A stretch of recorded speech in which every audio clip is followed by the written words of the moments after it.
A preparatory meeting ahead of the upcoming Rath Yatra festival on July 16 was held at the Santirbazar SDM office today, bringing together major festival committees and line departments to discuss crowd management, safety protocols and temporary power cuts during the chariot procession.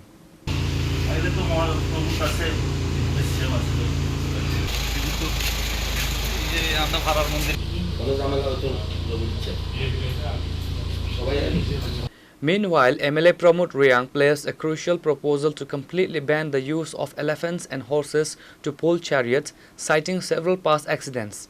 Following the session, SDM Tarun Kanti Sarkar briefed the media on the safety guidelines, leaving citizens to wait and see how effectively these directives are implemented on the ground. আমাদের Santirbazar sub division লেভেলে রথ যাত্রা উপলক্ষে আজকের এই preparatory মিটিংয়ের আয়োজন ছিল। তো সেই মিটিংয়ে আমরা বেসিক্যালি আয়োজন করেছিলাম যে আমাদের সেফটি সিকিউরিটি, পাবলিকের হিউজ গ্যাদারিং হয়, তো ওনাদের যে সেফটি সিকিউরিটি ব্যাপারটা আমরা এখানে মাথায় রেখে আজকে পর্যালোচনা বৈঠক, এবং যে রথটা আছে রথের যে হাইট বা ওর যে সেফটি ব্যাপারটা সেটার উপরে আজকে আমরা পর্যালোচনা বৈঠক। কারণ আমরা জানি গতবারে আমরা দেখেছি অনেক সময় অনেক দুর্ঘটনা হয়, সেই জন্য আমরা এটা ডিউ কেয়ার নিয়ে আজকে মিটিংটা করেছি।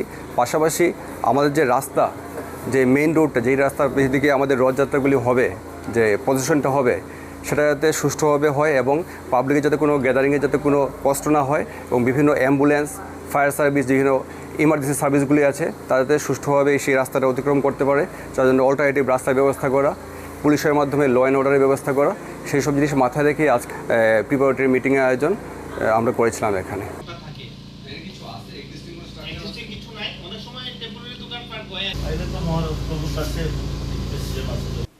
Reported by Bikram from Santirbazar, Chini, Khorang.